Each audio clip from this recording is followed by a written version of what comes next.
Team এবার আসছে আমি এখনে, সেখানে আছি আমি সাব্বির বরাবরের মতোই, আর সাথে আছে আমাদের এক ঝাঁক টিম। তার মধ্যে সবচেয়ে অসাধারণ অনন্য যিনি সেলিব্রিটি একজন, আমরা তাকে মডেল এবং অভিনেত্রী হিসাবে চিনি, সেই নুসরাত সাবরিন চৌধুরীকে এবার পেয়েছি আমার সাথে সেই আমি এখন ইভেন্টে, এবং জানতে চাইবো তার অনুভূতি। আসলে সবচেয়ে বড় কথা, আপু কেমন আছেন?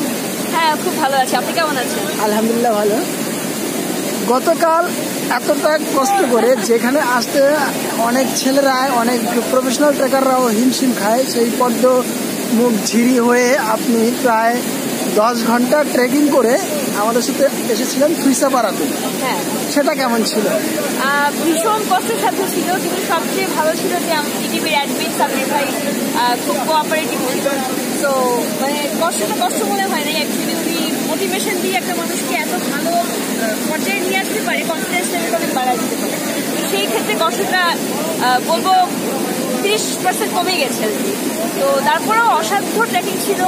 আমাকে অনেকেই আগে বলেছিল যে কখনো আমি এখন ট্র্যাক করে আসতে পারবো না, তো এসেছি শেষ পর্যন্ত, খুব ভালো।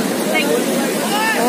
এরপরে জানতে চাইবো যে আপনি একজন সেলিব্রিটি মানুষ, নিজেকে এখানে ওই সেলিব্রিটি ভাবা আর এখানে একজন ট্রেকিং করে এসে সফল হওয়া, এটাকে কিভাবে নেবেন? না, আসলে সেলিব্রিটির তো পর্দায় মিডিয়াতে কাজ করি, মডেলিং করি, লাইফস্টাইল বা অ্যাক্টিং করি। এখন এটা হচ্ছে আমরা তো এখানে আসলে ট্রাভেলার, যারা ট্রাভেলারদের মধ্যে এই জিনিসগুলো অ্যাকচুয়ালি থাকে না যে কে সেলিব্রিটি, কে বড়লোক, কে গরিব বা সামথিং। আমরা ট্রাভেলাররা খুব মাটির মানুষ হয়, আমি যেটুকু দেখেছি। আমি নিজেও একজন ট্রাভেলার, অনেক বছর ধরেই ট্রাভেল করি দেশে বিদেশে। তো শেষ মানে আমার কাছে জিনিসটা আলাদা করা খুব বেশি বড় ব্যাপার না। যখন আমি ট্রাভেল করি তখন আমি আমার নিজের সন্তান নিয়ে থাকি, ট্রাভেল সন্তান নিয়ে থাকি, আর মিডিয়ায় সেটা আলাদা বিষয়।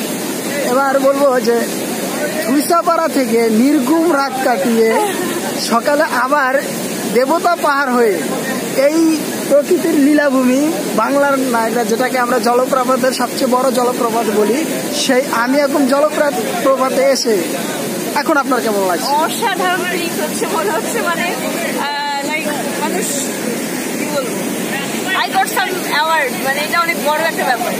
তো এত কষ্টসাধ্য করে যেমন দেবতা পাহাড় থেকে নামাটা, এটা এক্সট্রিম ছিল, এক্সট্রিমের উপরে ছিল। তারপরে যখন আমরা পানিটা দেখতে পাচ্ছি, তারপরে এখানে আসতে অনেকটা পরিমাণ দিতে হয়েছে, পাথরের পাহাড়, তো অনেক ঝামেলা হয়েছে। বাট তারপরে শেষ পর্যন্ত এই দেবী অনন্তাকে দেখতে পেলাম, আসলে অনেক ভালো লাগছে। আরো কিছুক্ষণ আমরা আসলে পবিত্র দেখবো। আপনি আসলে দেখছেন যে এদিকে 4-5টা যে মিলায় একটা অপরূপ সৌন্দর্য, যেটা আমাদের সবাইকে মুগ্ধ করে। সেই মুগ্ধতায় আপনাকে ইটিভি নিয়ে আসছে।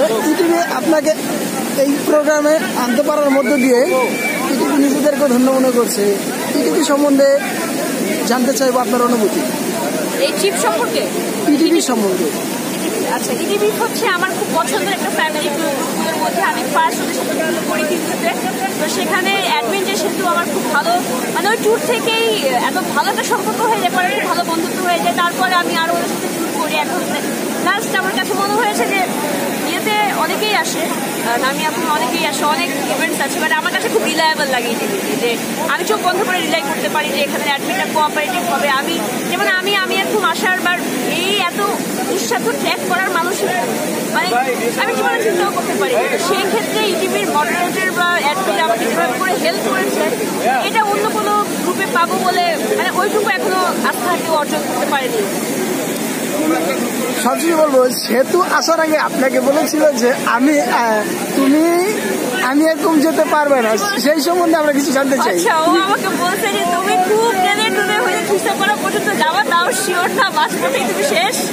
আর বাট আমি এখন যাওয়া দেওয়া ঠিক করছিল, তুমি তার থেকে আমাদের সাথে সুন্দরবন চলো।